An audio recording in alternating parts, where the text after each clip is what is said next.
मैं किरण अरोड़ा, सहायक अध्यापक प्राथमिक विद्यालय पसेड़ा नंबर 1। आज जैसे कि हमारे प्रशिक्षण का अंतिम दिन है, मैं आशा करती हूँ कि आप सब उत्साहपूर्वक आज का दिन का समापन करेंगे।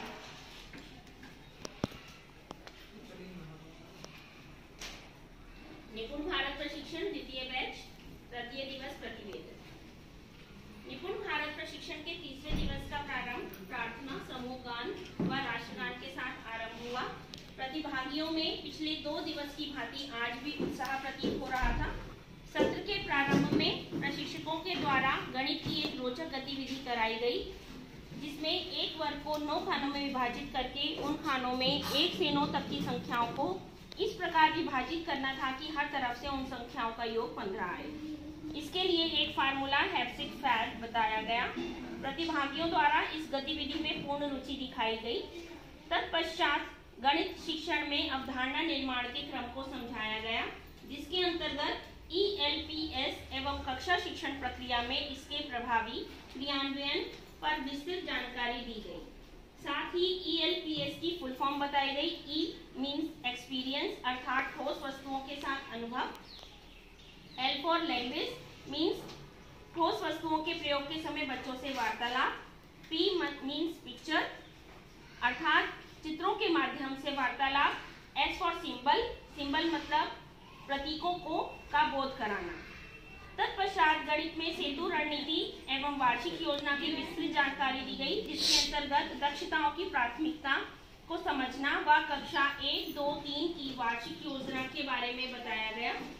गणित शिक्षण हेतु साप्ताहिक और दैनिक योजना के बारे में बताया गया, जिसके अंतर्गत 20 सप्ताह शिक्षण कार्य व 2 सप्ताह सावधिक आकलन के रखे गए।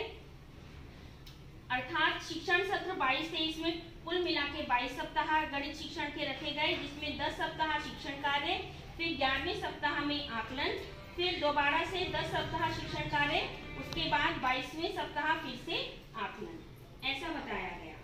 इस संबंध में वीडियो के माध्यम से भी बताया गया। 2022 से 24 सेतु योजना के अंतर्गत गणित की लक्षित दक्षताओं को प्राप्त करने के लिए गतिविधियों व खेल को माध्यम बनाने पर जोर दिया गया। तत्पश्चात कक्षा 1, 2 और 3 के गणित शिक्षण के उद्देश्यों के बारे में भी चर्चा की गई, जिसके अंतर्गत कक्षा 1 के 48 अतिरिक्त से 12 स्कूल रेडीनेस के ये बताए गए। कक्षा 2 के 60 शिक्षण उद्देश्य व कक्षा 3 के भी 60 शिक्षण उद्देश्य बताए गए। यह भी बताया गया कि अब कक्षा 1 के 21 व कक्षा 2 के 28 व कक्षा 3 के नए शिक्षण उद्देश्य भी इसमें शामिल हैं। इसके पश्चात गतिविधि के माध्यम से संख्या खेल, पैटर्न व जोड़ सिखाने के बारे में चर्चा की गई। शिक्षण योजना व कार्य पुस्तिका को समझने के लिए अवधारणा निर्माण, दिवसों की कार्यविधि एवं सामग्री को चिन्हित करना व सामग्री के साथ डेमो करके कार्यविधि को करना समझाया गया। तत्पश्चात गणित शिक्षण के पूरे सप्ताह किए जाने वाले दैनिक कार्यकलापों, कालांशों, रेमेडियल व दोहराव व प्रतीक चिन्हों के बारे में चार्ट बनवाया गया। अंत में पूरे दिन के गणित के सत्रों का समेकन किया गया। इस प्रकार प्रशिक्षण का तृतीय दिवस सफलतापूर्वक संपन्न हुआ।